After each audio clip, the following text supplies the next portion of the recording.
Good day, everybody. Welcome to episode 9 of Lockdown Theater, Entertainment for the Homebound. Before we get started today, I just want to give a quick shout out and say thank you for the overwhelming positive response that these videos have received. It has been a pleasure to produce them for you, and like I said in my first video, the primary impetus for making these videos in the first place was to potentially put a smile on people's faces and lift their spirits a little bit, if I can, throughout these very challenging times where we're living through.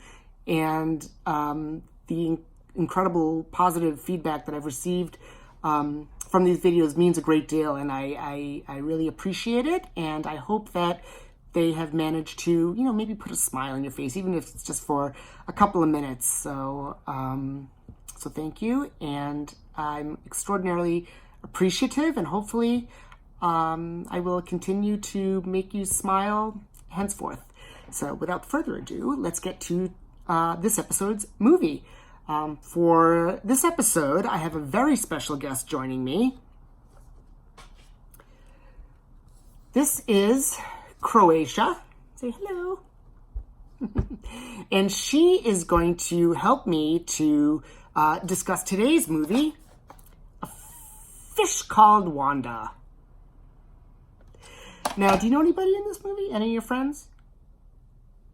Maybe? I don't know. So A Fish Called Wanda was released in 1988 and was written by and stars John Cleese, who, along with his co-star in this film, Michael Palin, were part of the famous Monty Python comedy troupe. And it's a very funny movie, and it does have that sort of British farcical sensibility to it, and it's really a lot of fun. It also stars Jamie Lee Curtis and Kevin Kline in an Oscar-winning role for Best Supporting Actor. And let's just talk about Kevin Kline for a second.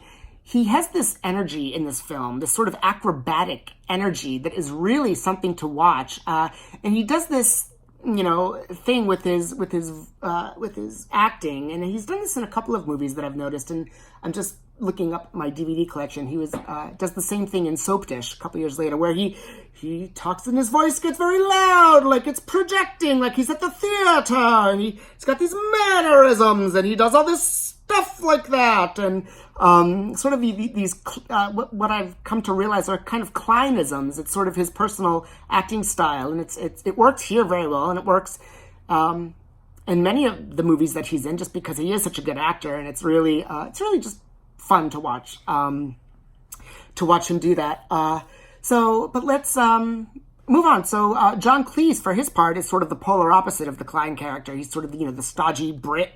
Very sort of proper, and he's a barrister, and it's and you'll see if you're familiar with John Cleese's famous 1970s show Fawlty Towers, you'll notice a lot of similarities between his character in A Fish Called Wanda, whose name is Archie, and the character he plays in Fawlty Towers, Basil Fawlty. They're both kind of put upon, kind of a little on the wimpy side, and both are afraid to some extent of their shrewish wives. So if you're familiar with that show, you will see some similarities between the two characters. But it's a lot of fun, and he's very good. And Jamie Lee Curtis, for her part, is fabulous in this. I mean, she's one of these actresses that really knows how to use her sex appeal to maximum effect. And, she uses it for comedy a lot of the times, and particularly in A Fish Called Wanda. And, but she can go from, sweet to sexy in a matter of seconds. And it's really an interesting performance from a very, very talented performer. She has this running gag where every time somebody speaks a foreign language, she gets all, hot and bothered. And it's really very, very funny. And, Jamie Lee Curtis has just one of the most legendary bodies in Hollywood history. I mean, and if you don't believe me, just look back to Trading Places and, to True Lies, which, in her famous striptease, which was made a couple years after A Fish Called Wanda. It's really, she's something, that Jamie Lee. But the movie is really a commentary on the juxtaposition between, sort of American vulgarity and English gentility. And, you can see that particularly in the sex scene between the Klein character and the Curtis character.